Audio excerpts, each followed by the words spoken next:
చిన్న కార్యం చేసుకుని మనం ఆరంభించుకుందాం. సర్వశక్తుల సర్వాధికారి నిత్యుల తండ్రి సమాధానకర్త నీకే కృతజ్ఞతాస్తుతులు చెల్లిస్తున్నాం. ఉదయకాల సమయంలో నేను స్తుతించి నేను ఆరాధించినాను. నీ వాక్యం ధ్యానిస్తుండగా మాతో మీరు మాట్లాడండి. నీ వాక్య అవగాహన వాక్య ప్రత్యక్షం మమ్మల్ని నడిపించండి. మా మనోనితులు తెరవండి. వాక్యమైన సత్యం మాకు తెలియజేస్తున్న వందనాలు చెల్లిస్తుంది. యేసుక్రీస్తు పరిశుద్ధంగా మమ్మల్ని ప్రార్థించి వేడుకుంటున్నాం తండ్రి. ఆమేన్. హల్లెలూయా. దేవునామానికి మహిమ ఘనత కలుగును గాక. దేవుని కృపను బట్టి మరొకసారి మనం ఒక నూతన దినము నూతన వారము మనము చూడగలుగుతున్నాం. అదే కేవలం అది గొప్పతనం కాదు, దేవుని కృప, దేవుని కనికరం వలన మనము ఈరోజు అనుభవిస్తున్నాం. మరి అందరికీ తెలుసు, మరి పామ్ సండే లేదంటే మట్టల ఆదివారంగా మనము సెలబ్రేట్ చేస్తున్నాం. సో కొన్ని అంశాలు మట్టల ఆదివారానికి సంబంధించిన వాక్యాన్ని మనము ధ్యానిస్తాం. సో తీసుకున్న అంశము ప్రార్థనా మందిరము లేదంటే హౌస్ ఆఫ్ ప్రేయర్ అనే అంశం ధ్యానిస్తాం. ప్రార్థన మందిరం. మరి పామ్ సండే లేదా మట్టల ఆదివారంగా తీసుకున్నట్లయితే మరి ప్రత్యేకంగా దేవుడు చేసిన ప్రాముఖ్యమైన కార్యము ఏంటిదంటే ఏమంటే వాక్యంలో నా మందిరము నా ఆలయము దేవుని ఆలయం, అంటే ప్రార్థన ఆలయంలో ఉండాలి, ప్రార్థన మందిరం ఉండాలి. కానీ మీరేం చేశారంట, దాన్ని దొంగల గుహగా మార్చినారు. సో అలాంటి పరిస్థితి మరి ఈ మట్టలాదివారంలో ఏదైనా ప్రత్యేకత జరిగిందంటే ఆ ఒక్క క్రియ జరిగింది. కానీ క్రమంగా మనము మత్తయి సువార్త 21వ అధ్యాయము 1వ వచనం నుంచి మనము క్రమంగా ధ్యానిస్తాం. Matthew chapter 21 verses 1 onwards. మత్తయి సువార్త 21వ అధ్యాయము 1వ వచనం నుంచి మనము క్రమంగా గమనిస్తాం.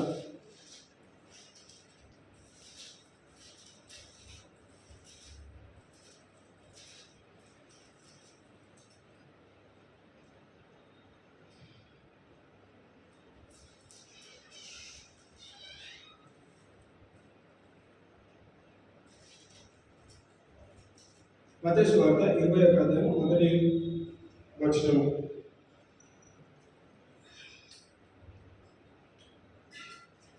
తర్వాత యెరూషలేమునకు సమీపించి ఒలీవ చెట్ల కొండల దగ్గర ఉన్న బేత్పేగు వచ్చినప్పుడు యేసు తన శిష్యులలో ఇద్దరిని చూచి,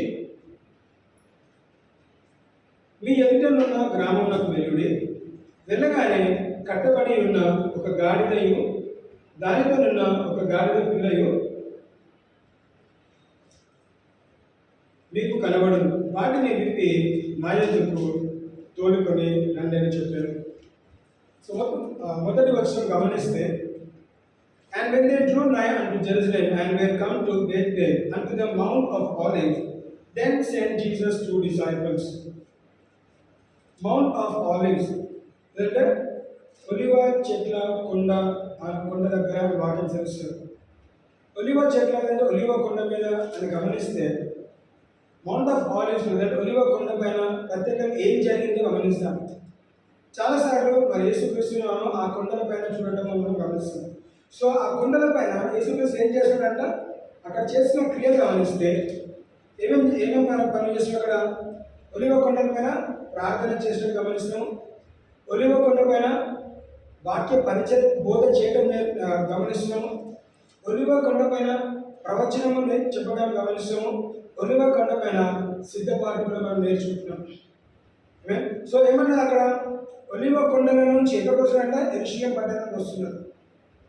సో ఒలివ కొండ గురించి మనం మాట్లాడుతున్నప్పుడు అక్కడ అనేక క్రియలు జరుగుతాయి. అది కేవలం ఒక కొండ కాదు, కానీ ప్రత్యేకంగా పడిన కొండ. సో అక్కడంటే ఏం జరిగింది, అక్కడ ప్రార్థన జరిగింది, వాక్య పరిచయం జరిగింది, ప్రవచనం జరిగింది, సిద్ధపాటు జరిగింది. అక్కడ నుంచి ఇక్కడికి వస్తున్నారు, యెరూషలేము పట్టణానికి దగ్గరకు వస్తున్నారు. సో యెరూషలేము పట్టణం దగ్గరకు వస్తున్నప్పుడు శిష్యులను పిలిచి ఏమన్నాడు, ఇద్దరు శిష్యులను పిలిచి ఏమన్నాడు, మీ ముందు ఒక పట్టణం ఉంది, ఆ పట్టణం దగ్గరకు వెళ్ళి ఏం చేయాలంట, అక్కడ గాడిద పిల్ల కట్టి ఉన్నది. ఆ కట్టి ఉన్న దాన్ని మీరు ఏం చేయాలంట, దాన్ని విడిపించి విడుదల చేసి మీరు నా దగ్గర తీసుకొని రండి. సో ఈరోజు ప్రత్యేకంగా మనం గమనించినట్లయితే దేవుని ప్రణాళిక లేని ఉద్దేశం ఏంటి? మనము దేంట్లో అయితే బంధింపబడ్డాము, దేంట్లో అయితే మనం కట్టబడ్డాము, దేవుడు మనల్ని విడిపించడానికి ఇష్టపడుతున్నాడు. అలాగే ఏ విధంగా అయితే గాడిదలు కట్టబడ్డది దేనికి సూచన అండి? బంధకం ఉన్నాయి, దానికి ఫ్రీడమ్ లేదు, విడిపించబడలేదు. ఒక స్తంభానికి ఒక కర్రకి కట్టబడినట్లయితే దానికి తాడు మెడలు బిగించి కట్టేస్తే దానికి స్వేచ్ఛ లేదు, ఎక్కడంటే అక్కడ తిరగడానికి లేదు. యేసుక్రీస్తు ఏం చేస్తాడు? శిష్యులను పంపించి ఏ గాడిద పిల్ల అయితే ఇంకా కట్టబడి ఉన్నదో మీరు దాన్ని విడుదల చేయండి, దాన్ని విడిపించి మీరు నా యొద్దకి తీసుకొని రమ్మని చెప్తున్నాడు. బ్రింగ్ దెమ్ అంటు మీ, నా దగ్గరికి తీసుకొని రండి. ఎందుకు? బంధకం ఉన్న వారిని, చెరలో ఉన్న వారిని విడిపించడానికి యేసుక్రీస్తు మానవ రూపంలో ఈ భూలోకానికి వచ్చింది. కాబట్టి బహుశా అది గాడిద పిల్ల అయినా, గాడిద పిల్ల కూడా దేవుని దృష్టిలో బంధకం ఉండడానికి వీలు లేదు. మనల్ని విడిపించడానికి ఏం చేసింది? యేసుక్రీస్తు మానవుడుగా వచ్చినాడు. మనం ఏ బంధకం ఉన్నాము? పాపం అనే బంధకంలో మనం కట్టిపెట్టాం. కాబట్టి మనకు విడుదల కావాలి, మనకు విమోచన కావాలి. కాబట్టి యేసుక్రీస్తు మనం గుడ్ ఫ్రైడే, ఈస్టర్, ఈ పాల్సని సెలబ్రేట్ చేస్తున్నాం. మరి ఈ సీజన్ కారణం ఏంటిది? నిన్ను నన్ను ప్రేమించు. కాబట్టి ప్రేమ ఉన్న దగ్గర విడుదల ఉంటుంది. అలాగే యేసుక్రీస్తు ప్రేమిస్తుంది కాబట్టి నిన్ను నన్ను విడిపించడానికి ఆ గాడిలాగా మనం కూడా ఈ బంధకంలో, లోక బంధకంలో మనం కట్టి ఉన్నాం. కాబట్టి తండ్రి ఏం చేస్తాడు? యేసుక్రీస్తు ఏ విధంగా శిష్యులను పంపించి మీరు దాన్ని ఏం చేయాలంటే విడిపించి నా దగ్గర తీసుకొని రమ్మన్నాడు, అదేవిధంగా తండ్రి కూడా కుమారుని పంపించి ఈ భూలోకంలో ఉన్న ప్రతి బంధకంలో ఉన్న ఆ గాడిద బొమ్మలాగా బంధకంలో ఉన్న ప్రజల్ని మీరు నా యొద్దకి తీసుకొని రమ్మన్నాడు. దేని ద్వారా? తన మరణం ద్వారా, తన పునరుద్ధరణ ద్వారా నిన్ను నన్ను ఎక్కడ తీసుకెళ్తాడు? దేవుని రాజ్యంలోకి తీసుకెళ్తున్నాడు. ఏ విధంగా ఈ గాడిద పిల్లల్ని యేసుక్రీస్తు దగ్గరికి తీసుకొని వచ్చినారు, అదేవిధంగా మనం దేవుని రాజ్యంలోకి చేర్చబడాలి. సో మన పైన ప్రతి బంధకము విరగొట్టబడుగాక, మన పైన ప్రతి సంఖ్యలు విరగొట్టబడుగాక. ఎందుకు? బట్టల ఆదివారం కాబట్టి కాదండి. మనం ఎప్పుడో 2000 సంవత్సరాల క్రితమే యేసుక్రీస్తు వచ్చి ఆ మరణాన్ని జయించినప్పుడే మన పైన బంధకాలు విరగొట్టబడే. కానీ మనం ఏం చేస్తాము? చాలాసార్లు విరగొట్టిన బంధకాల నుంచి మనం మళ్ళీ తిరిగి తెచ్చి కట్టుకుంటాను. ఆ సంఖ్యను మనమే వేసుకుంటాను. మన దగ్గర స్థలంలో దేవుడు గుర్తు చేస్తాడు. హోసానా ఇన్ ద హైయెస్ట్ అనక ముందే ఎందుకంటే ఆ కేక మనము వేయాలి. మనల్ని విడిపించినాడు.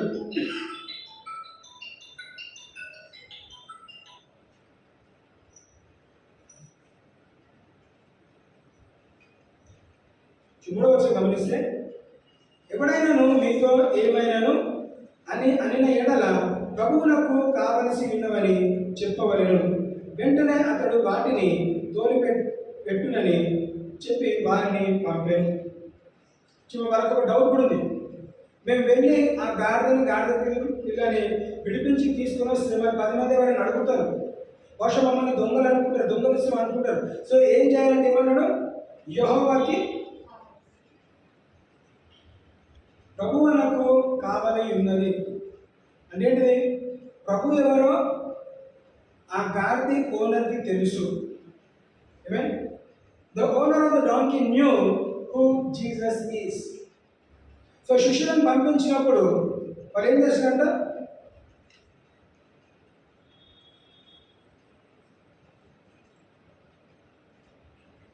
ప్రవక్త వలన చెప్పబడినది నెరవేరుకున్నట్లు ఇది జరిగను. అదేమనగా, ఇదిగోని రాజు సాత్వికుడై గాడిదను భారవాహక పశువు పిల్లనైనను చిన్న గాడిదలను ఎక్కి నీ యొద్దకు వచ్చి ఉన్నాడు.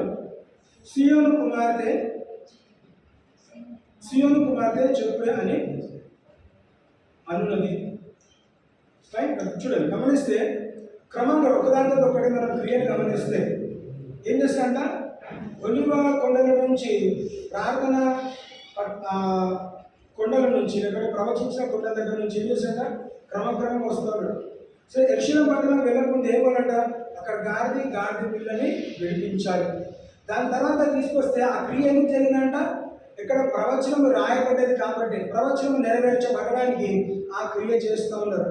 ఆ ప్రవచనం నెరవేర్చబడుతుండగా ఏం చేస్తుంది ఇక్కడ? వర్స్ 5 గమనిస్తే చూడండి. ఇదిగో నీ రాజు సాత్వికుడై గాడిదను వారవారొక పసిపిల్లనైనా చిన్న గాడిదను ఎక్కి నీ యొద్దకు వచ్చుచున్నాడని సీయోను కుమారితో చెప్పుడి.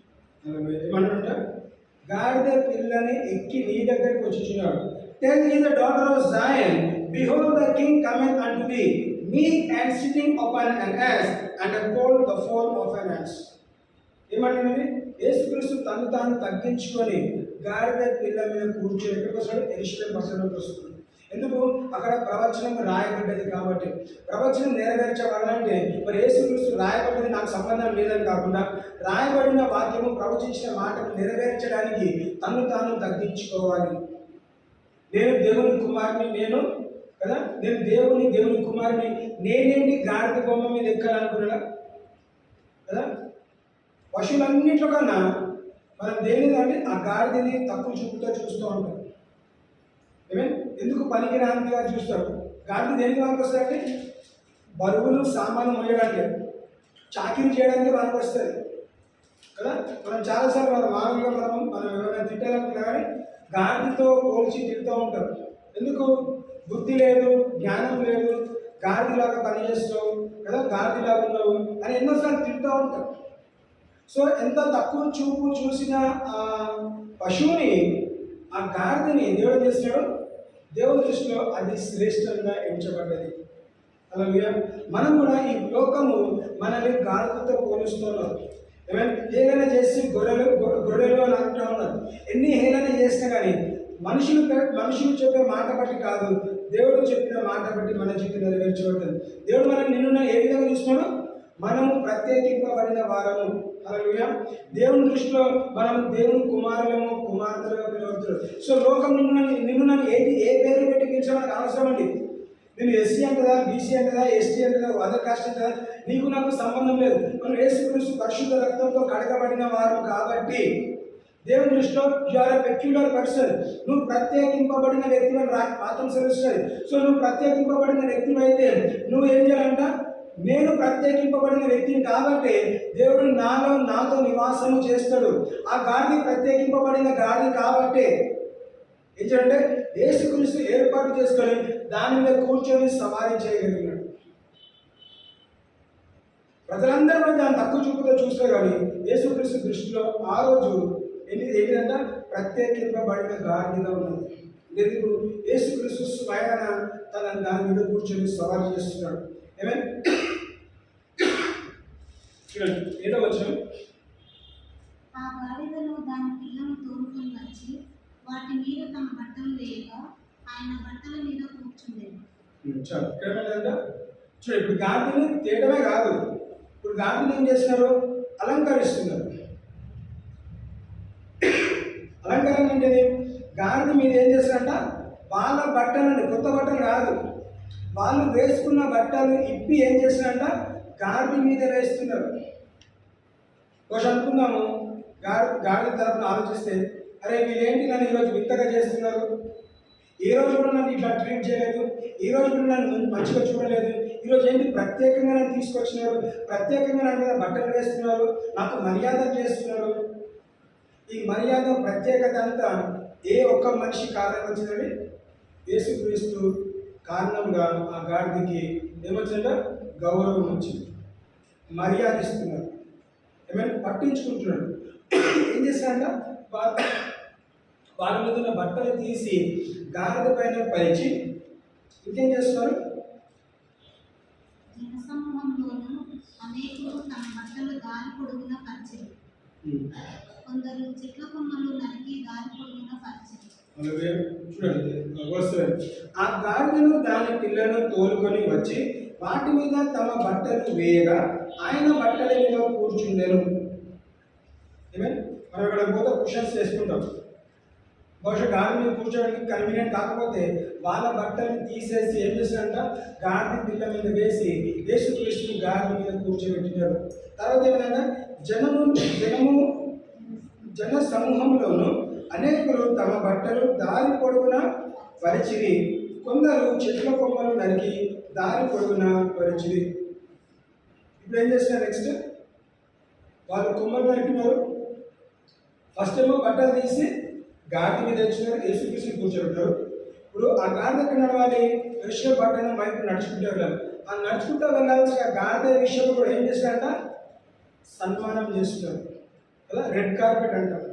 వాళ్ళు ఏం చేస్తారు? వాళ్ళ బట్టలు తీసి దారి చూడండి, గాడిదని మీద మీద వేయడం వేరే అంశం. రోడ్డు మీద మన బట్టలు తీసేస్తామా? మన చుక్క మనం వేసుకునే దుస్తులు తీసి మనం వేస్తామా? వేయమండి. ఎందుకు? మురికైపోతుంది, చిరిగిపోతుంది, అందరు తొక్కుకుంటా వెళ్తారని మనం కింద వేయము. కానీ అక్కడ ఏం జరిగింది? వాళ్ళని వాళ్ళు తగ్గించుకొని, ఎవరు బట్టి? యేసుక్రీస్తుని బట్టి. యేసుక్రీస్తుని బట్టి గాడిదకి ఘనత కలుగుతున్నది. యేసుక్రీస్తుని బట్టి గాడిద మీద బట్టలు కాదు, కానీ ఇప్పుడు గాడిద ఏం చేస్తుందంటే మనుషులు వేసుకున్న బట్టల మీద నుండి నడుచుకుంటా వెళ్తూ ఉన్నది. ఈ ఘనత అంతా ఎవరి కారణము? యేసుక్రీస్తు తన సవారీగా ఉన్నాడు కాబట్టి. మనము ఘనపరచబడాలి. అందుకే వాక్యం ఏం తెలుస్తుంది? నన్ను ఘనపరిచిన వాడిని నేను ఘనపరచలేదు. If you honour me, I will honour you. If you draw closer to me, I will draw closer to you. మీరు నా దగ్గరికి వస్తే నేను మీ దగ్గరకు వస్తాను. మీరు నన్ను ఘనపరిస్తే నేను మిమ్మల్ని ఘనపరుస్తాను. కాబట్టి ఇక్కడ ఏం చేస్తాము? మనము ఘనపరచాల్సిన బాధ్యత మనది ఉంటున్నాం. నువ్వు ఎప్పుడైతే దేవుని ఘనపరచవో, దేవుడు తిరిగి మనల్ని ఘనపరిచేవాడు ఉంటున్నాడు. ఆ రోజు ఆ గాడిద ఘనత పొందుకున్నట్లయితే, మనం కూడా యథార్థం ఉన్నట్లయితే, దేవుని విషయంలో మన విశ్వాసం ఎదుగుతున్నట్లయితే, మన దేవుని వాక్యానికి అనుసారం మనం జీవించినట్లయితే, మన బంధకాలు విడగొట్టబడతాయి. మనం ఏం చేస్తాం? మనము ఘనపరచబడతాం.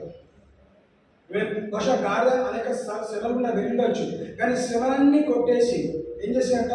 మంచి స్థాయికి నడిపించడం మనం గమనిస్తాం. ఎవరి ఉద్దేశం? దేవుని ఉద్దేశం. Jesus send his disciples. యేసుక్రీస్తు తన శిష్యులను పంపించి కట్టబడిన గాడిదని తీసుకొచ్చి ఏం చేస్తాడంట? దాని మీద సవారీ చేయడం మనం ఇక్కడ గమనిస్తాం. ఏమైంది? They spread their garments. వస్త్రాలని వాళ్ళు విప్పి వేస్తారండి. కొన్నిసార్లు ఎలాంటి వస్త్రాలు వేసుకుంటాము?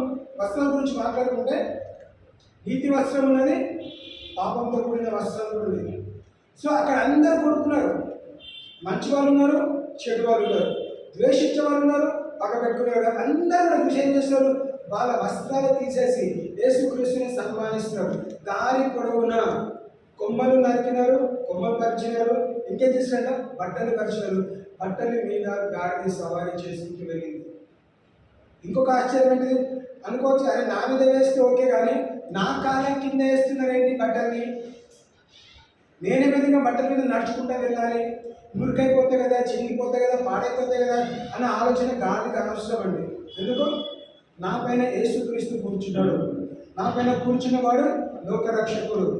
నా పైన కూర్చున్నవాడు ఘనుడు. కాబట్టి నా ఘనత కాదు, ఆయన ఘనత. హల్లెలూయా. నీలో ఉన్నవాడు లోకంలో ఉన్నవాడి కన్నా గొప్పవాడు. సో నీలో ఉన్నవాడిని నువ్వు గమనించినట్లయితే, నీలో ఎవరున్నారు? Who is inside you? యేసుక్రీస్తు నీ సవారీగా ఉన్నట్లయితే, యేసుక్రీస్తు నీలో ఉన్నట్లయితే, నీకు కావాల్సిన ఘనత, నీకు రావాల్సిన ఘనత నీకు ఖచ్చితంగా వస్తుంది. మనం చాలాసార్లు మనిషి మనల్ని గమనించాలి, మనం పట్టించుకోవాలి, మనం మెప్పు పొందుకోవాలంటే మనం అనేక రకరకాల క్రియలు మనం చేయడానికి ట్రై చేస్తూ ఉంటాం. మనుషులు నన్ను పొగడాలంటే ఏం చేయాలి? మరి నేను గొప్ప క్రియలు చేస్తూ ఉండాలి. కానీ దేవుని దృష్టి ఏంటిది? సరే, దేవుని దృష్టి ఏంటిది? మనము ఏం చేయాలంట? మనం ఎప్పుడైతే తగ్గించుకుంటామో, మనం ఎప్పుడైతే సమర్పించుకుంటామో, గాడిలాగా మనం తగ్గించుకున్నట్లయితే, యేసుక్రీస్తు నా సవారీగా ఉన్నట్లయితే, యేసుక్రీస్తు నా సవారీగా ఉన్నట్లయితే ఏం చేస్తాం? నేను ఘనపరచబడతాను. అందుకే వాక్యంలో రాబడతారు, మీరు ఎంతవరకు అయితే తగ్గించుకుంటారో తగిన సమయం మీరు హెచ్చింపబడతారు. Hallelujah. Humble yourself in the house of the Lord. The more you humble, the more God will raise you. నువ్వు ఎంతవరకు అయితే తగ్గించుకుంటావో అంతవరకు దేవుడు నిన్ను హెచ్చిస్తూ ఉంటాడు. మనం చాలాసార్లు హెచ్చింపబడాలనుకుంటాం, కానీ హెచ్చింపబడకుండా మనం ఎక్కడ చేస్తాము? మనం దూరం అవుతాం. కానీ దేవుడి దృష్టిలో దేవుడు మనం ఖచ్చితంగా హెచ్చించి నడిపించేవాడు. సో ఇక్కడ వాక్యం గమనిస్తే 9వ వచనం, జనసమూహంలో ఆయన మీ ముందు వెళ్ళుచుండిన వారు వెనుక వచ్చుచుండిన వారును దావీదు కుమారునికి జయము ప్రభువు పేరిట వచ్చువాడు స్తుతింపబడును గాక సర్వోన్నతమైన స్థలములలో జయము అని కేకలు వేయుచు.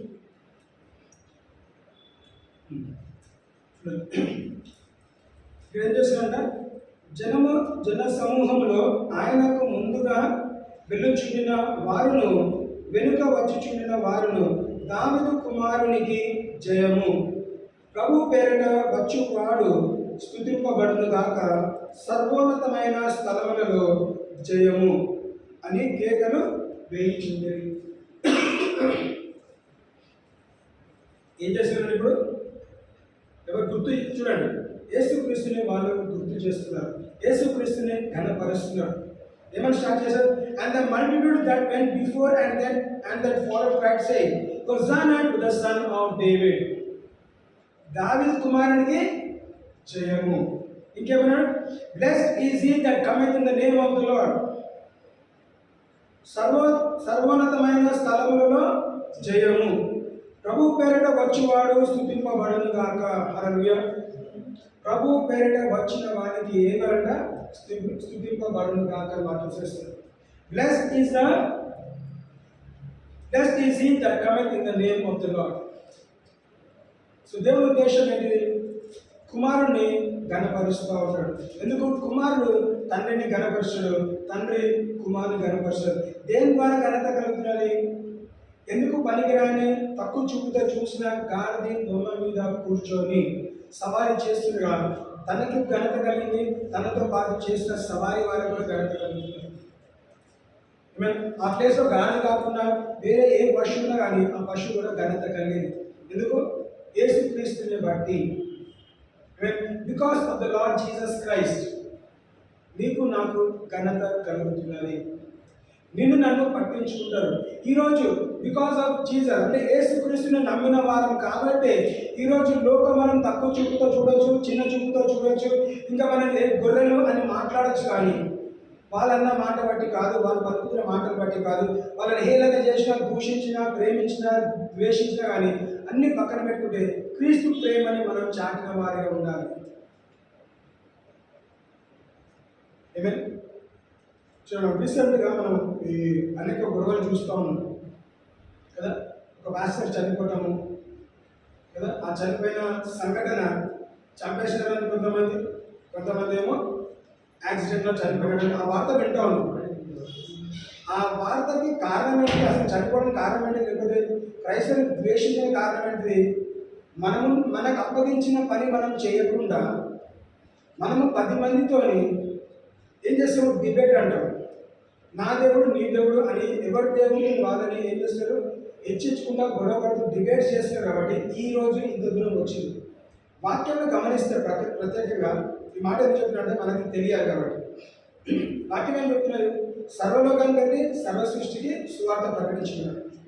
ఏం చేయాలంట? సువార్త ప్రకటించాలి, కానీ డిబేట్ చేయద్దు. రైట్? సువార్త ప్రకటించినప్పుడు రెండు విషయాలు గమనించాలి. నువ్వు ఎవరికైతే సువార్త చెప్తున్నావో వింటే మంచిది, వినకపోతే ఏం చేయాలంట? నువ్వు ఏ గుణానికి వెళ్తున్నావో, ఏ పట్టణానికి వెళ్తున్నావో ఏం చేయమన్నాడు? విని బాప్తిజంలో సాక్షిగా రక్షింపబడిన వాక్యం చూపిస్తారు. వినకపోతే నీ బాధ్యత ఏంటిది? నువ్వు బలవంతం చేసి కూర్చోబెట్టి నీ దేవుడు వేసి నా దేవుడు గొప్పడని చెప్పాల్సిన అవసరమే లేదు. ఏం చేయాలంట? కాళ్ళకున్న దుమ్ము దులుపుకొని నువ్వు ఆ పట్టణం నుంచి బయటికి వెళ్ళిపోయి వాక్యం చూపిస్తారు. అవునా కదా? ఈ మాటలు చదివినారా? నిన్ను అంగీకరించకపోతే, నిన్ను నీ పట్టణంలోకి రానివ్వకపోతే, నువ్వు చెప్పిన యేసుక్రీస్తు గురించి చెప్పిన మాటలు అంగీకరించకపోతే ఏం చేయమన్నాడు? కాళ్ళకున్న దుమ్ము దులుపుకొని అక్కడి నుంచి వెళ్ళిపోమని చెప్తున్నాడు.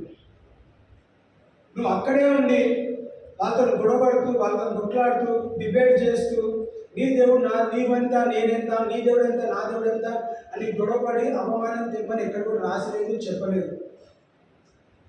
ఏమన్నాడు? ఆ దుమ్ము సాక్ష్యం ఇస్తున్నాడు. ఎప్పుడు? దేవుడు రాజ్యం వచ్చినప్పుడు ఆ ప్రజలు అడిగినప్పుడు, అయ్యో యేసయ్య మేము నీ మాట వినేదంటే ఆ దుమ్ము రేగి సాక్ష్యం ఏమని సాక్ష్యం వస్తుంది? పలానా రోజు పలానా వ్యక్తి పలానా దైవజనుడు నీ పట్టణానికి వచ్చినప్పుడు ఆ పట్టణంలో మీ వాసన ఏం చేశారు? తనని కొట్టి హింసించి పర్సిక్యూట్ చేసి మీ పట్టణం నుంచి వెళ్ళగొట్టారు కాబట్టి ఆ రోజు మంచి శుభవార్త చెప్పడానికి వస్తే మీరు వినలేదు కాబట్టి ఈరోజు మీరు ఈ ప్రాంతంలో ఉన్నారు, ఈ పరిస్థితిలో ఉన్నారు. సో ఈ మాట చెప్తుంటే మనం రానున్న రోజుల్లో కూడా ఎవరితో కూడా మనము గొడవపడాల్సిన అవసరం లేదు. ప్రతి ఒక్క వాక్యానికి అనుసారంగా concerning the word of God వాక్యం చెప్పాల్సిన బాధ్యత. దేవా నేను వాక్యం చెప్తున్నాను, నమ్ముతావా నమ్మవా నీ ఇష్టమా. చెప్పాల్సిన బాధ్యత నాది, ప్రార్థన చేయాల్సిన బాధ్యత మనది. దేవుడు కార్యం చేస్తాడు, పరిశుద్ధాత్మ దేవుడు కార్యం చేసేవాడు కాబట్టి తనకు అప్పగించండి. మీ ఫ్రెండ్స్ ఎవరున్నా కానీ, హిందూ కానీ, ముస్లిం కానీ, సిక్ కానీ ఎవరున్నా కానీ అందరినీ ఈక్వల్గా ప్రేమించండి. నీ పొరుగువాన్ని ప్రేమించుకున్నాడు దేవుడు. ఏమే నిన్ను కానీ నీ పొరుగువాన్ని ప్రేమించుకున్నాడు. ఆ ప్రేమపూర్వకంగా ఆ శిలువలో చనిపోయిన దొంగని కూడా రక్షించుకోగలిగాడు. ఎందుకు? ఆ శిలువలో ఉన్న దొంగ కూడా తన ప్రక్కన ఉన్నవాడు ఏమైతాడు ఆ రోజుకి అయినా పొరుగువాడుగా ఉంటాడు. ఆ పొరుగువాడిని దొంగ అయినప్పుడు కూడా ప్రేమించమన్నాడు. ఆ దొంగ ఏం అడగలేదండి, కేవలం యేసుక్రీస్తుని ఏం చేశాడంట, గౌరవించినాడు, అక్నాలెడ్జ్ చేస్తున్నాడు. ఏమని అక్నాలెడ్జ్ చేస్తాడు? నువ్వు మనిషి కుమారుడి, నీలో ఎలాంటి తప్పిదం లేదు. సో నువ్వు నీ రాజ్యానికి వెళ్ళినప్పుడు నువ్వు నన్ను గుర్తు చేసుకో, నేను పాపిని, నన్ను క్షమించు, నేను దొంగతనం చేస్తాను. ఈ ప్రార్థనని చేయలేదండి. యేసుక్రీస్తును కొంత సమయం గమనించినాడు, చూస్తున్నాడు, తనలో ఎలాంటి తప్పు లేదని గ్రహించినాడు, లోకరక్షకుడు గ్రహించాడు, దేవుని కుమారుడిని గ్రహించాడు. ఏం చేశాడు? కేవలం తనని ఘనపరిచినాడు. నీ రాజ్యంలోకి వెళ్ళినప్పుడు నన్ను గుర్తు చేస్తూ ఒక్క మాట ఏం చేసినట్ట, దేవుడు యేసుక్రీస్తు తనని పొరుగువాడుగా ప్రేమించాడు. తన రాజ్యంలోకి వెళ్తున్నప్పుడు ఏమన్నాడు, ఈరోజు నీవు నాతో కూడా పరదేశంలో ఉండవు. నన్ను పరదేశికి తీసుకెళ్ళమని దొంగ అడిగినాడా? వాక్యంలో రాబడ్డా? అడగలేదండి. కేవలం గుర్తు చేసుకోమన్నాడు. ఎవరిని గుర్తు చేసుకో? పలానా రోజు నీతో పాటు శిలువలో వేయబడిన దొంగని, నీ పొరుగువాడిని గుర్తు చేసుకో. ఈ పొరుగువాడు దేవుని ఘనపరచను కాబట్టి, యేసుక్రీస్తుని ఘనపరచను కాబట్టి ఈరోజు నీవు నాతో కూడా పరదేశంలో ఉండు. సో మనము దేవుని ఘనపరిస్తే ఎక్కడికి వెళ్తాము? దేవుని రాజ్యంలోకి మనం చేర్చబడతాం. ఆ ఇంకొక దొంగ ఏం చేస్తాడు? డిబేట్ లాగానే చేస్తున్నాడు. నువ్వు నిజమైన దేవుని కుమారుడు అయితే నిన్ను నువ్వు రక్షించుకో, నన్ను రక్షించు. వాడిని ఎందుకు రక్షించాలి? దేవుడు కుమారుడు అయితే తను తాను రక్షించుకోవాలి. ఈ దొంగను ఎందుకు రక్షించాల్సిన అవసరం లేదు. నేనేం తప్పు చేయలేదు, తప్పు చేయని కారణమైన సిలువలో వేస్తారు. నిన్ను సిలువలో ఎందుకు వేస్తాడు? నువ్వు దొంగతనాలు చేసినావు, నరహత్యలు చేసినావు కాబట్టి నిన్ను సిలువలో వేస్తాడు. సో నువ్వు 100% అనుభవించాలి, నేను అనుభవించదు. సో నేను దేవుని కుమారుని అయితే నన్ను రక్షించుకుంటాను, కానీ నిన్ను ఎందుకు రక్షించాలి? దేవుని ఘనపరచలేదు కాబట్టి ఏం చేశాడంట? ఒక దొంగ లేవెత్తబడ్డాడు, దేవుడు రాజ్యం చేర్చబడ్డాడు. ఇంకొక దొంగ అదే శిలువలో నశించిపోయాడు. సో మనం గమనించినట్లయితే మనం నశించుకోవాలని దేవుని ఉద్దేశం కాదండి. మనల్ని వెతికి రక్షించుకున్నాడు. నీకు నాకు ఏం చేసిందా? తన శాశ్వతమైన ప్రేమతో మనల్ని ప్రేమించి వెతికి రక్షించుకొని తను ఏం చేశాడు? తన శిలువలో తను మరణించినాడు, తన శిలువకు అప్పగించుకున్నాడు. ఎందుకు? మనకు నిత్య జీవం ఉండాలి కాబట్టి. 10వ వచనం గమనిస్తే,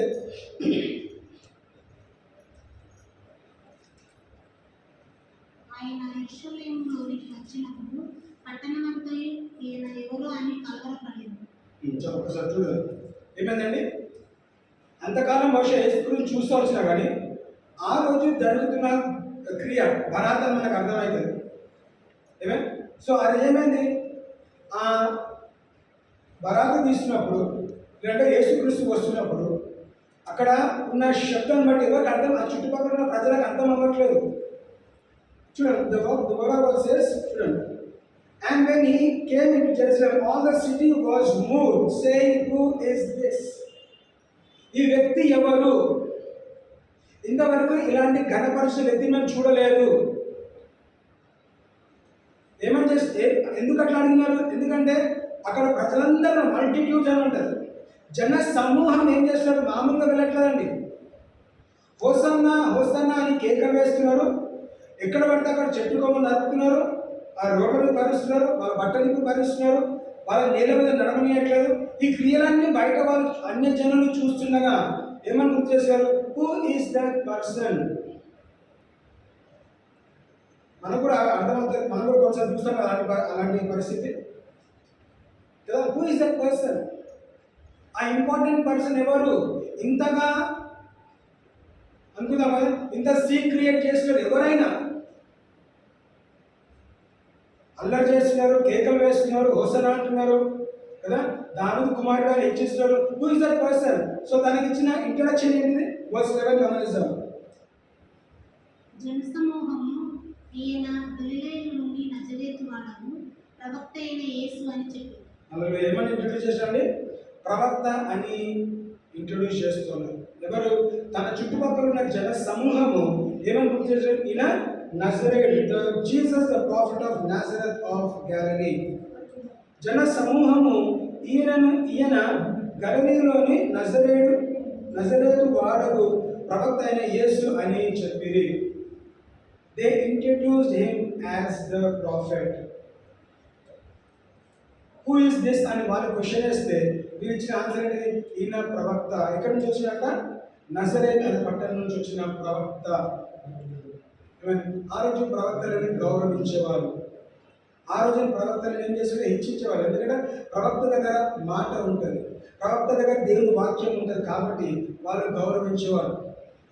రాజులైన ప్రాంతంలో ఎవరైనా కానీ ప్రవక్త దగ్గర ఏం చేయాలంట? వాళ్ళు సమర్పించుకోవాలి. They have to humble near the prophet. ఇక్కడ ఏం చేస్తారు? ఈయన ఎవరు అని అడిగితే ఈయన ప్రవక్త అని వాళ్ళు హెచ్చిస్తూ ఉన్నారు. ఏమైనా చూడండి, ఇప్పుడు ఎక్కడి నుంచి ఎక్కడికి వస్తారండి? పట్టణం వెలుగులో ఉన్నారు. ఎక్కడికి వచ్చారు? పట్టణము యెరూషలేము పట్టణం ద్వారం దగ్గరకు వచ్చారు. సో యేసు ద్వారంలోకి వచ్చిన తర్వాత, అంటే యెరూషలేము పట్టణం లోపలికి వచ్చిన తర్వాత ఏం జరిగిందో చూద్దాం. బయట ఏం జరిగింది? యెరూషలేము పట్టణం బయట కొండ ప్రాంతం నుంచి నడుచుకుంటూ వస్తున్నాడు. కొంచెం అనుకున్నాం యెరూషలేము పట్టణం చాలా దూరం కాబట్టి నాకు ఏదైనా సవారీ కావాలంటే అక్కడ గాడిద పిల్ల, గాడిద బొమ్మ అనేది మీరు దాన్ని తీసుకొని రమ్మన్నాడు. గాడిద మీద బట్టలు వేస్తున్నారు. ఈ ప్రాంతం అంతా నడుచుకుంటూ వచ్చేసరికి అక్కడ కొమ్మలు కలుస్తున్నారు, బట్టలు కలుస్తున్నారు, నడిపించుకుంటూ తీసుకొస్తారు. సో ఎక్కడికి వెళ్ళాలి? యెరూషలేము పట్టణంలోకి అడుగు పెట్టాలి. సో లోపలికి వచ్చిన తర్వాత, యెరూషలేములోకి వచ్చిన తర్వాత ఇక్కడ ఏం జరిగిందో గమనించాం. 12వ వచనం. యేసు దేవాలయంలో ప్రవేశించి క్రయ విక్రయములు చేయి వారందరినీ వెళ్ళగొట్టి రూకలు మార్చి వారి బల్లలను గువ్వలమ్ము వారి పీఠములను పడతోసి నా మందిరము ప్రార్థన మందిరం అని వ్రాయబడి ఉన్నది. అయితే మీరు దానిని దొంగల గుడిగా చేసేది వారని. ఏమైందండి? యెరూషలేము పట్టణంలోకి వచ్చిన తర్వాత ఫస్ట్ చూసింది ఏంటిది కదా? ఆ దేవాలయం చూసిన తర్వాత ఏం చేస్తున్నారు? అందరూ మార్కెట్ ప్లేస్ లాగా చేస్తున్నారు. కూరగాయలు అమ్ముతున్నారు, చికెన్ అమ్ముతున్నారు, మటన్ అమ్ముతున్నారు, కూరలు అమ్ముతున్నారు. ఇష్టం ఉన్నట్టు దేవుని మందిరాన్ని ఏం చేసినట్ట? వాళ్ళు ఒక మార్కెట్ ప్లేస్గా చేస్తున్నారు కదా, ఒక కూరగాయల దుకాణంగా చేస్తున్నారు. సో వచ్చి చూసిన వెంటనే వాళ్ళకి ఏమైనా ఎక్స్ప్లెనేషన్ ఉన్నది? ఏం లేదండి. వెంటనే వెళ్ళి ఏం చేసంట? అక్కడ ఉన్న బల్లలని పారిదోసెను. హీ ఓవర్త్రో ద టేబుల్స్ అని వాక్యం చేస్తాడు. ఏదైతే టేబుల్స్ వేసుకొని కూర్చున్నాడో అన్ని టేబుల్స్ని కూడా చెల్లా చెదురు చేస్తాడు. చెల్లా చెదురు చేసి ఏమన్నాడు? నా ఆలయం దేవుడు ఏమన్నాడు? నా మందిరము ప్రార్థన మందిరము అనబడను అవి అని రాయబడినది. అయితే మీరు దానిని దొంగల గుహగా చేసిన వాడారు. ఏం చేశారంటే ప్రజలు దేవుని మందిరాన్ని దొంగల గృహంగా చేస్తున్నారు. కాబట్టి యేసుక్రీస్తు ఎందుకు వచ్చినాడు? సమకూర్చడానికి వచ్చినాడు. మనం తీసుకున్న అంశం ఏంటి? House of prayer. నా మందిరము దేవుని ఆలయం, ప్రార్థన మందిరంగా ఉండాలి. మరి ఈరోజు చాలాసార్లు గమనిస్తే కూడా ప్రతి చర్చ్ కన్నా ప్రార్థన మందిరం కన్నా తక్కువ మనం దాన్ని ఏం చేస్తామంట? అది కూడా ఒక బిజినెస్ లాగా మనం చాలాసార్లు చూస్తూ ఉన్నాం. మన సంఘాలు కూడా ఒక బిజినెస్గా మార్చబడ్డది. ప్రార్థనకు తక్కువ, బిజినెస్కి ఎక్కువగా మనం చాలా సంఘాలు మార్చబడుతున్నాయి. మనం గుర్తు చేసుకోవాల్సింది, దేవా మాకు ఇచ్చిన సంఘము, మా సంఘము ప్రార్థన మందిరంగా ఉండాలి, దొంగల గుహగా మార్చకుండా మాకు సహాయం చేయండి. వేరే వాళ్ళు అవసరం అండి. మనకున్న మందిరము, మనకిచ్చిన మందిరాన్ని మనము కాపాడుకోవాల్సిన బాధ్యత మనది. సో మనమేం దేవా దీన్ని ప్రార్థన మందిరంగా దయచేయండి. ఎందుకు మందిరానికి వచ్చి ప్రార్థన చేసాడు వాక్యంలో శ్రమిస్తుంది, ఏమని శ్రమిస్తుంది? యెరూషలేము వైపు తిరిగి చేసిన ప్రార్థన ఆలకించబడుతుంది. సొలొమోను అదే అంటాడు, దేవా మరి ఇంతవరకు మరి ఒక మందిరం కట్టుకున్నావు, కానీ సొలొమోను చేసిన ప్రార్థన, ఎవరైనా ఈ యెరూషలేము వైపు తిరిగి ప్రార్థన చేస్తే మీరు ప్రార్థన ఆలకించండి. సో దేవుని ఉద్దేశం అంటే ప్రార్థన మందిరంగా ఉండాల్సిన యెరూషలేముని మీరేం చేశారు? దొంగల గుహగా చేసినారు. ప్రార్థన చేయట్లేదు, విజ్ఞాపనం చేయట్లేదు, వాక్యం ధ్యానించట్లేదు. కానీ ప్రతి వారం వస్తున్నాడు, వచ్చిన ప్రజలకి వాక్యం వినకుండా, ప్రార్థన చేయకుండా మీ సామాన్లు అమ్ముకున్నారు కాబట్టి ఏం చేశాడ? ఆ ప్రతి బల్లని తోసి పారేశారు. యాక్చువల్ ఎలాంటి బల్లలు మనం కలిగి ఉండాలి? భోజనము బల్ల ఎక్కడ సిద్ధపరుస్తాడు? నీ శత్రువుల ఎదుట నీకు భోజనం బల్ల సిద్ధపరుస్తాడు. ఎప్పుడు? మందిరంలోనే. ఎప్పుడు నువ్వు దేవుని కనపరిచినట్లయితే నీ శత్రువుని పక్కన నిలబడి నీ ఆహారాన్ని చూడగలుగుతాడు. నీ శ్రేష్ఠమైన భోజనం నువ్వు భుజించడం నీ శత్రువు గమనిస్తాడు. కానీ నువ్వేం చేస్తున్నావు? భోజనం చేయకుండా మనం అమ్ముకుంటాం కాబట్టి శత్రువు కూడా మనతో పాటు ఏం చేస్తున్నాడ? హేళన చేస్తున్నాడు, దేవుని అవమానపరుస్తున్నాడు. భోజనం వల్ల సిద్ధపరచబడాలా? లేదంటే త్రోసి పారేసిన బల్ల సిద్ధపరచుకుందాము. దేవుని ఉద్దేశం అంటే నీ శత్రువులు ఎదుట నీకు భోజనం బల్ల సిద్ధపరుస్తాం. సో భోజనం బల్ల సిద్ధపరచాలంటే మనం ఏం చేయాలి? మనల్ని మనం తగ్గించుకున్నట్లయితే, మనం దేవుని హెచ్చించినట్లయితే నీ శత్రువు ఎదుట నీకు భోజనం బల్ల సిద్ధపరచు. ఎక్కడ పడ్డది? కీర్తన 23 అంటే దేనికి సాదృశ్యము? కాపరికి సాదృశ్యం. యెహోవా నా కాపరి, నాకు లేమి కలదు. ఆ కాపరి ఏమంటాడు?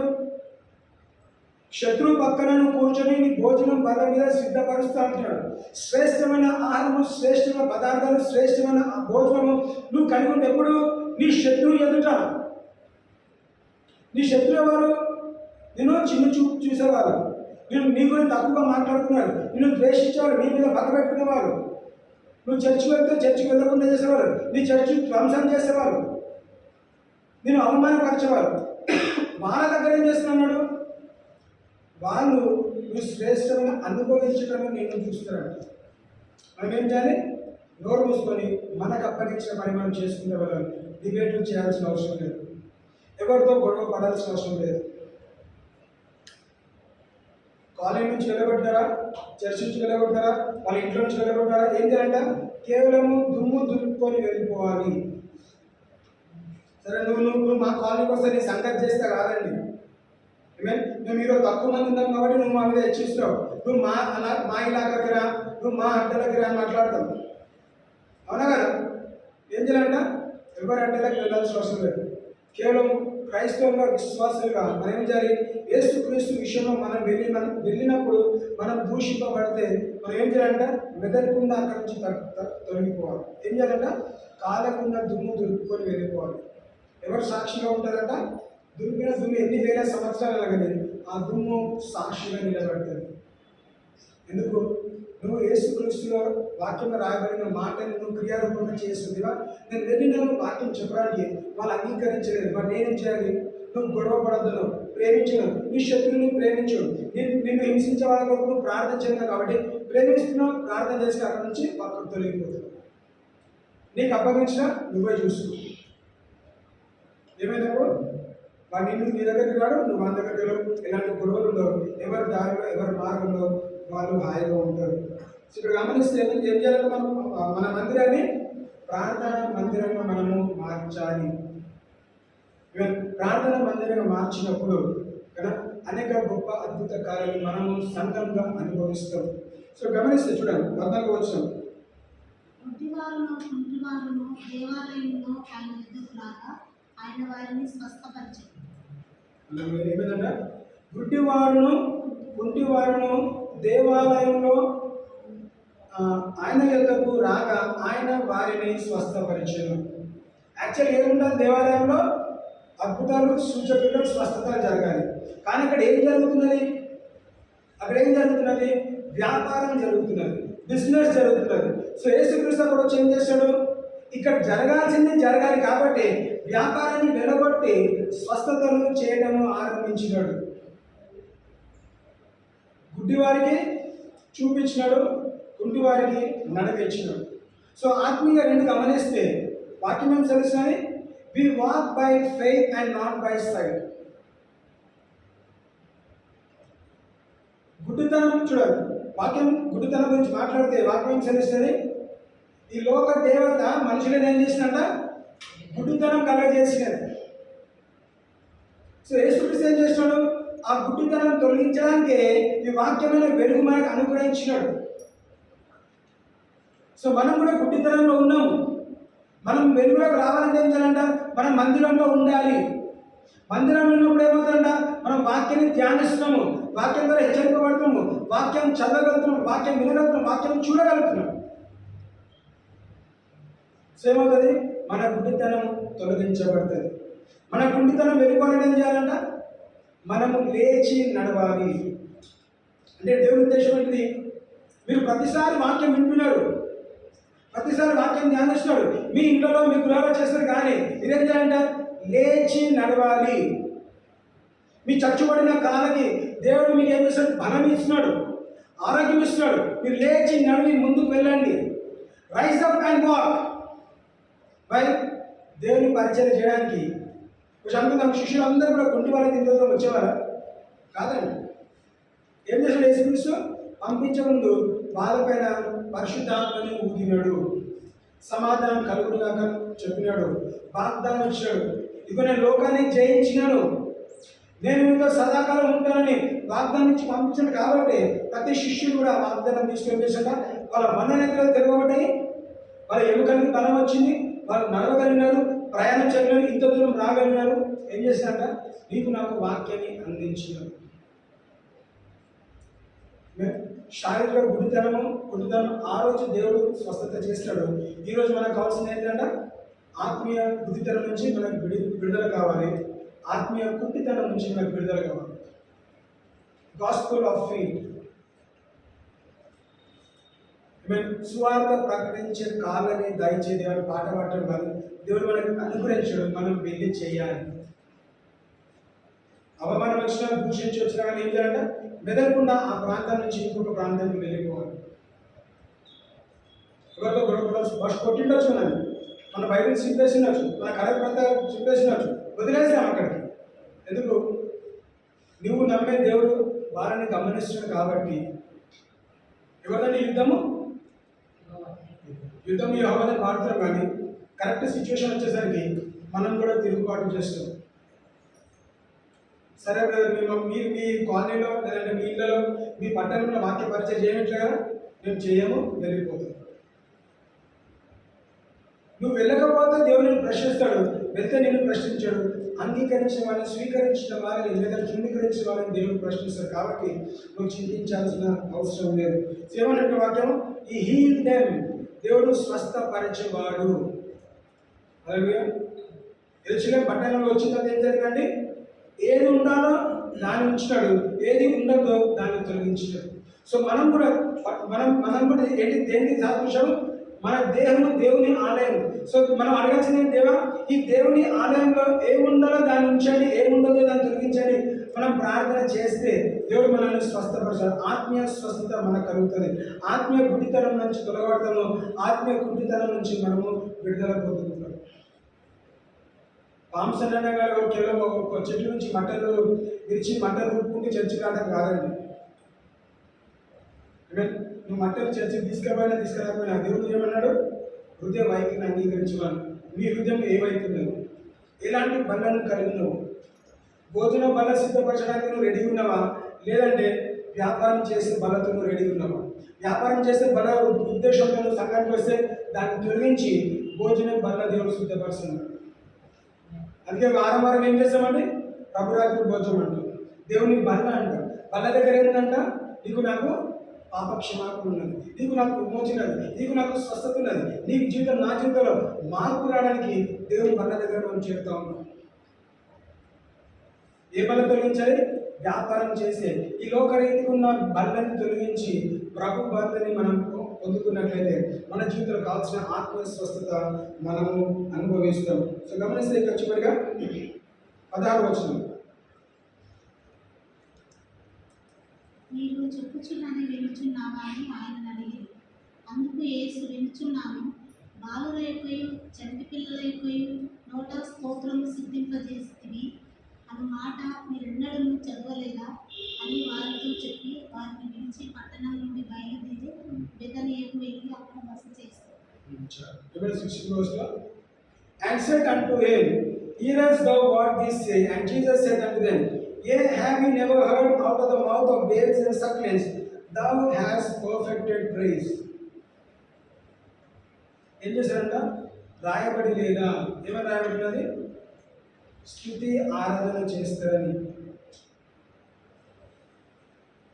వీరు చెప్పుచున్నది వినుచున్నారు. ఏమని చెప్తున్నారండి? Hosanna in the highest. దావీదు కుమారుడికి మహిమ ఘనత కలుగుగాక, స్తోత్రము కలుగుగాక, మహోన్నతుల స్థలంలో నివసించుగాక. అంటే ఎప్పుడైతే ఘనపరుస్తున్నారో, స్తుతిస్తున్నారో, ఆరాధిస్తున్నారో, కొనియాడుతున్నారో ప్రజలందరూ వింటున్నారు. ఎప్పుడు ఏమన్నాడు? Out of mouth of babes and sucklings, పసిపిల్లల ద్వారా ఏం చేశారంట? పర్ఫెక్ట్ ప్రైజ్, స్తుతి ఆరాధన. పసిపిల్లలు అంటే మాటలు కూడా రావనుకుంటాం కదా. ఈ లోకరీతిగా సంబంధించిన మాటలు రాకపోయినా కానీ ఎప్పుడైతే మనం దేవునికి సమర్పించుకుంటామో ఏమవుతారంట? మాటలు దేవుడు అనుగ్రహిస్తారు. దేవుని స్తుతించగలుగుతారు, దేవుణ్ణి ఆరాధించగలుగుతారు. సో ఈ మొదటి ఆదివారంలో మనం గమనించుకుంటాం. మన గృహాలు కానీ మన సంఘాలు కానీ ప్రార్థన మందిరంలో ఉన్నాయా, లేదంటే వ్యాపారం చేసే మందిరంలో ఉన్నాయా? ఇట్లా కూడుకున్నప్పుడు ఇది ఒక మందిరము, ఇండివిజువల్ ఉన్నప్పుడు ఒక దేవాలయం. నా దేహము దేవుని ఆలయం అని వాక్యం చూపిస్తున్నాడు. సో దేవుని ఆలయంలో పరిశుద్ధాత్మ దేవుడు వచ్చి మనం నివాసం చేస్తున్నాడు. సో నివాసం చేస్తున్నప్పుడు ఏం గమనించాలి? ఏ బల్ల ఉందో గమనించాలి. వ్యాపారం చేసే బల్ల ఉందా, లోకరీతిగా ఉన్న బల్ల ఉందా, వాక్యానికి అనుసారమైన బల్ల పండుగ ఉందా అని మనం గమనించాలి. మనం పరిశీలించుకున్నట్లయితే ఈ బల్ల దగ్గర చేర్చబడ్డారు. మన బల్లలో మనం యోగ్యంగా పాల్పంచుకుంటుగా మనల్ని పరిశుద్ధ దేవా, యెరూషలేము పట్టణంలో ఏ బల్లలు ఉండాలో ఏ బల్ల ఉంటుందో మీరు గమనించారు. స్వస్థపరచబడే బల్లనే మాత్రం ఉండాలి. అక్కడ వ్యాపారం చేసే బల్లని చేసిన తోసి పారేస్తున్నాడు.